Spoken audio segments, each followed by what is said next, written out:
Okay, good morning, my man friends. Thanks for the time is given to me.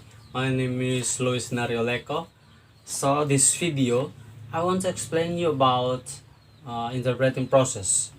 So guys, do you know about interpreting process? Okay, interpreting process is a process to translate in the original language into the target language. So, in interpreting process, there are some points. It is the first point is take the source of the original language or language to be translated, and the second is short-term memory, and the third is long-term memory. So,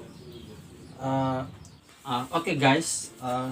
The first is take the source of the original language or language to be translated is we as translators, when we translate native language into target language, we need people who use native language such as English, and we as translators will be close to the speakers to translate to others or target language.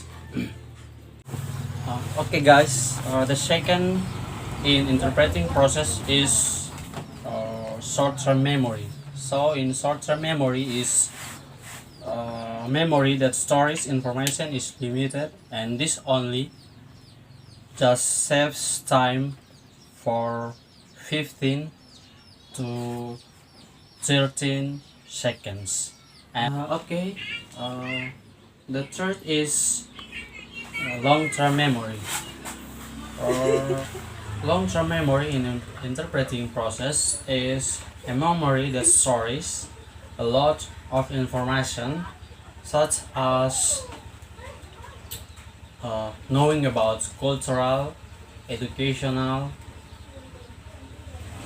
or attention information of of the speaker.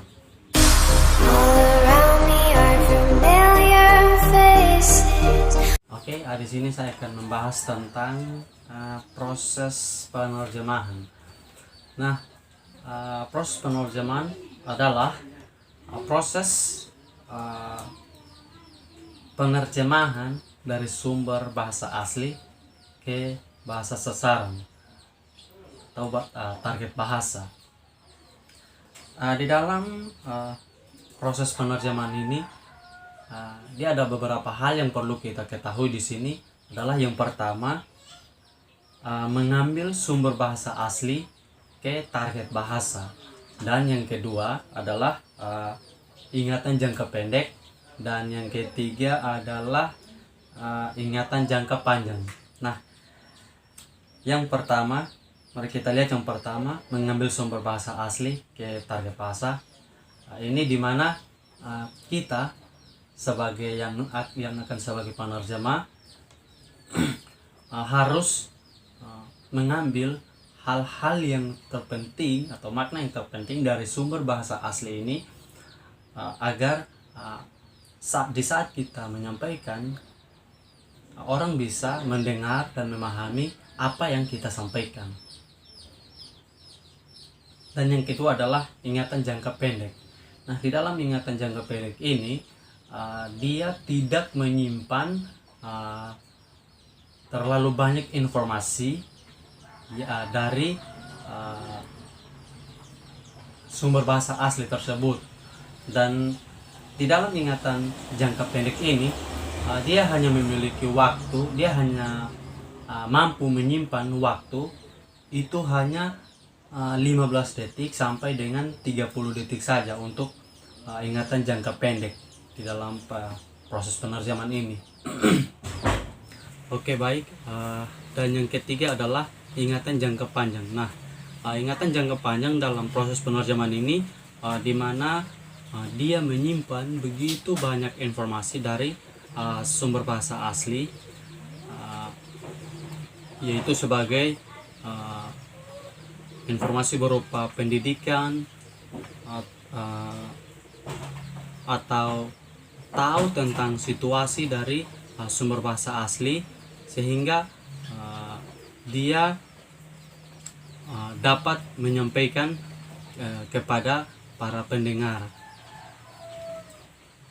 Dan salah satu contoh dari ingatan jangka panjang adalah misalnya saya menjadi penerjemah, berarti saya sudah tahu semua tentang sumber bahasa asli untuk saya akan menyampaikan kepada semua orang, sehingga semua orang yang mendengarkan juga bisa dapat memahami atau dapat mengerti tentang apa yang saya sampaikan melalui sumber bahasa asli tersebut. Oke, terima kasih atas partisipasinya dalam video ini, dan saya berharap semoga video ini dapat dipahami dan dapat diterima oleh semua.